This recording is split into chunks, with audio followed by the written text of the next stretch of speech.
आज का हमारा टॉपिक है मिली जुली अथवा गठबंधन सरकारें। संसदीय व्यवस्था, एकदलीय सरकार और मिली जुली सरकार।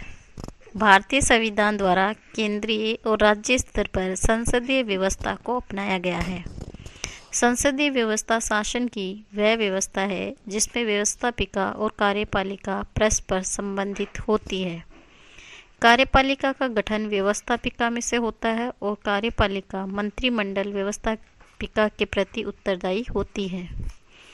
उत्तरदायित्व का ये आशय है कि वास्तविक कार्यपालिका अर्थात मंत्रिमंडल उसी समय तक अपने पद पर रहता है जब तक उसे व्यवस्थापिका के लोकप्रिय सदन, इंग्लैंड में लोक सदन, भारत में लोकसभा तथा राज्य स्तर पर विधानसभा का विश्वास प्राप्त हो। साधारण जन की भाषा में प्रधानमंत्री या मुख्यमंत्री का कोई निश्चित कार्यकाल नहीं होता। इस संसदीय व्यवस्था में स्वयं प्रथम केंद्रीय स्तर और राज्य स्तर पर व्यवस्थापिका की लोकप्रिय सदन, लोकसभा, विधानसभा के चुनाव होते हैं। इन चुनावों में जब किसी एक राजनीतिक दल को स्पष्ट बहुमत प्राप्त हो जाता है और ये राजनीतिक दल अपना एक नेता चुन लेता है तथा राज्य का प्रधान, राष्ट्रपति, राज्यपाल बहुमत दल के नेता को प्रधानमंत्री, मुख्यमंत्री पद पर मनोनीत करता है तथा मंत्रिमंडल के गठन के साथ ही एकदलीय सरकार का गठन हो जाता है। लेकिन जब लोकप्रिय सदन के चुनावों में किसी एक राजनीतिक दल को स्पष्ट बहुमत प्राप्त नहीं होता, त्रिकुश लोकसभा या त्रिकुश विधानसभा की स्थिति बनती है, तब राजनीतिक दल और दलीय नेता के बीच गठबंधन को जन्म देने की प्रक्रिया प्रारंभ होती है और जो गठबंधन राज्य के प्रधान को अपने बहुमत से आश्वस्त कर देता है, उस गठबंधन के नेता को सरकार बनाने के लिए आमंत्रित किया जाता है और गठबंधन का नेता प्रधानमंत्री या मुख्यमंत्री मिलीजुली सरकार का गठन करता है। इस प्रकार मिलीजुली सरकार एक ऐसी सरकार होती है जिसमें कम से कम दो राजनीतिक दलों की भागीदारी होती है। मिलीजुली सरकार के भागीदारी दलों की संख्या 3, 5, 8, 10, 15, 20 या इसमें से भी अधिक हो सकती है। लेकिन मिलीजुली सरकार का नाम प्राप्त करने के लिए सरकार में कम से कम दो दलों की भागीदारी आवश्यक है। मिलीजुली सरकार मतभेदों के बावजूद एक समवेत स्वर होती है। ऊपर से देखने पर गठबंधन सरकार चाहे कितनी ही ठोस प्रतीत हो, उसके अंदर मतभेद के स्वर विद्यमान होते ही हैं। भागीदारी दलों के बीच विद्यमान ये राजनीतिक मतभेद ही तो हैं दलों को अपना अलग अलग राजनीतिक अस्तित्व बनाए रखने को प्रेरणा देते हैं।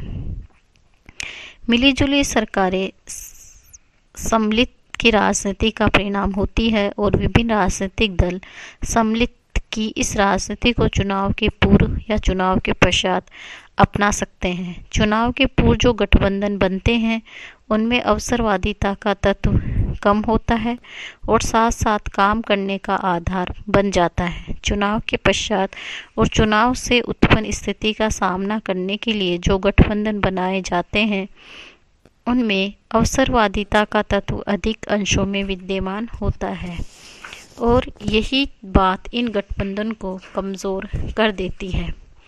मिलीजुली सरकार के लक्षण। पहला, मिलीजुली सरकार में कम से कम दो भागीदार होते हैं। भागीदारी दलों की संख्या इससे अधिक हो सकती है।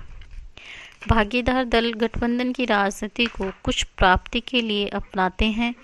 लक्ष्य सारभूत रूप में कुछ प्राप्त हो सकता है या मनोवैज्ञानिक रूप में प्राप्ति। गठबंधन एक अस्थायी प्रबंध होता है। सामान्य ये देखा गया है कि गठबंधन का प्रत्येक प्रमुख भागीदारी अपने राजनीतिक शक्ति में वृद्धि कर अकेले ही सत्ता प्राप्त करने की इच्छा रखते हैं। मिलीजुली सरकार का गठन समझौते के आधार पर होता है। इसमें कठोर सिद्धांतवादी राजनीति के लिए कोई स्थान नहीं होता।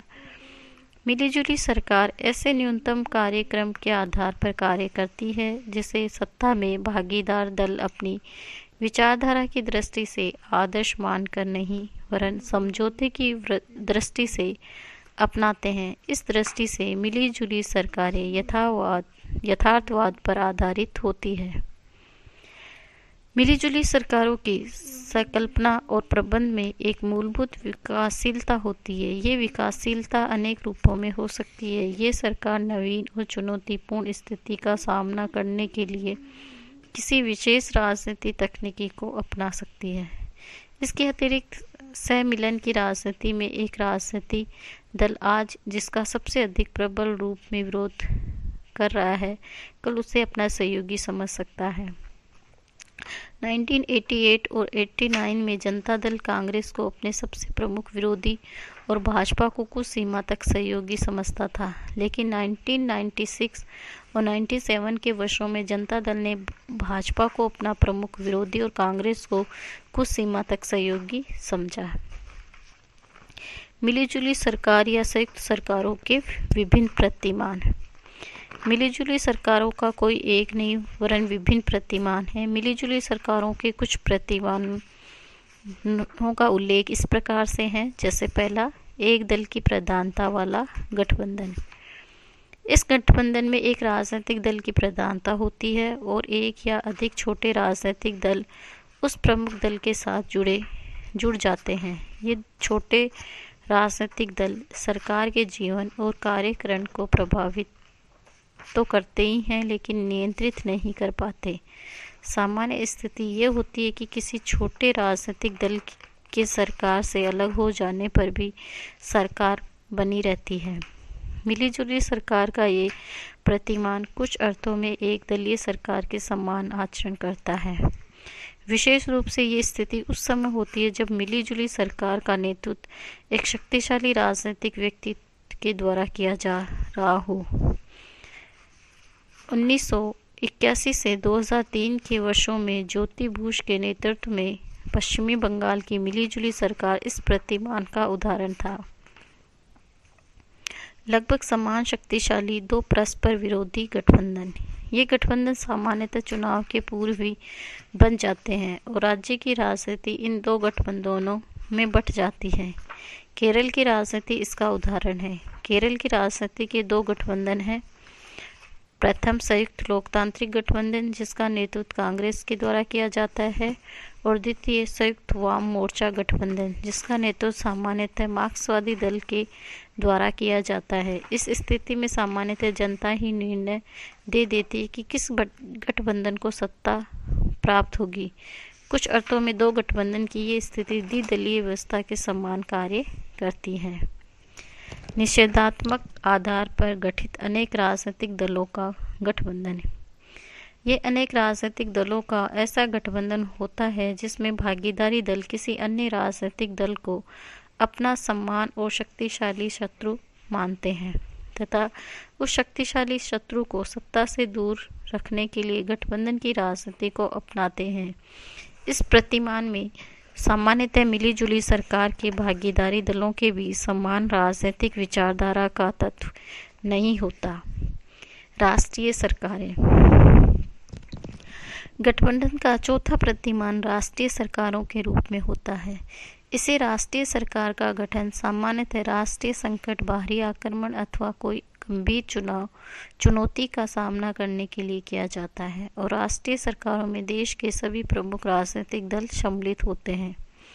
द्वितीय महायुद्ध के पश्चात ब्रिटेन में राष्ट्रीय सरकार का गठन हुआ। भारत में राष्ट्रीय सरकार के गठन की बात कुछ परिस्थितियों में 1979 में, 1996 में और 1997 में विभिन्न स्तरों पर चली, लेकिन अब तक कभी राष्ट्रीय सरकार का गठन नहीं हुआ। 12वीं, 13वीं, 14वीं और 15वीं लोकसभा चुनावों के बाद में भारत में केंद्रीय स्तर पर मिलीजुली सरकार का जो गठन हुआ वह कुछ बातों की दृष्टि से मिलीजुली सरकार के इस सभी प्रतिमानों से अलग हटकर रहा। 16वीं लोकसभा के चुनाव 2014 में भारतीय जनता पार्टी के नेतृत्व वाली राष्ट्रीय जनतांत्रिक गठबंधन को भारी सफलता मिली। भाजपा ने अकेले ही 282 सीटों पर विजय प्राप्त कर इस चुनाव में स्पष्ट बहुमत प्राप्त किया।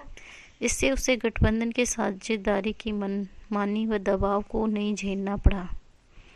भारतीय राजनीति और मिलीजुली सरकारें।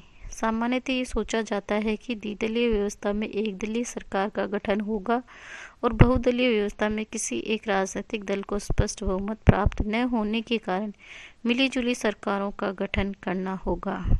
भारत लंबे समय तक इस सामान्य नियम का अपवाद रहा और इस स्थिति का कारण था भारत की बहुदलीय व्यवस्था में एक राजनीतिक दल को प्रधानता की स्थिति प्राप्त होना।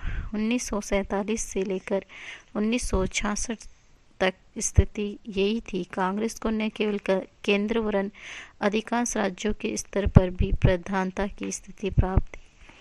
1971 और 76 के वर्षों में पुनः 1980 और 1988 के काल में केंद्र तथा अधिकांश राज्यों में उससे ये स्थिति पुनः प्राप्त कर ली। इस प्रकार भारत के संवैधानिक इतिहास में एक दल की सरकार एक सामान्य स्थिति के रूप में और मिलीजुली सरकारें अपवाद स्वरूप रही, लेकिन इसके बाद केंद्रीय स्तर पर और अधिकांश राज्यों के स्तर पर मिलीजुली सरकार एक सामान्य स्थिति बन गई। भारतीय राजनीति में कांग्रेस को जो प्रधानता की स्थिति प्राप्त थी वह समाप्त हो गई और कोई एक राजनीतिक दल कांग्रेस के पतन से उत्पन्न शून्य को नहीं भर पाया। 2014 के लोकसभा चुनाव में लगभग 3 दशक के बाद लोकसभा में किसी एक राजनीतिक दल भाजपा ने स्पष्ट बहुमत प्राप्त किया। इस चुनाव में भाजपा के नेतृत्व वाली राष्ट्रीय जनतांत्रिक गठबंधन ने अद्भुत सफलता प्राप्त की तथा भाजपा ने अकेले 282 सीटों पर विजय प्राप्त कर लोकसभा में स्पष्ट बहुमत प्राप्त किया। इसके साथ ही देश में एक राजनीतिक दल की सरकारों का दौर पुनः प्रारंभ हो गया।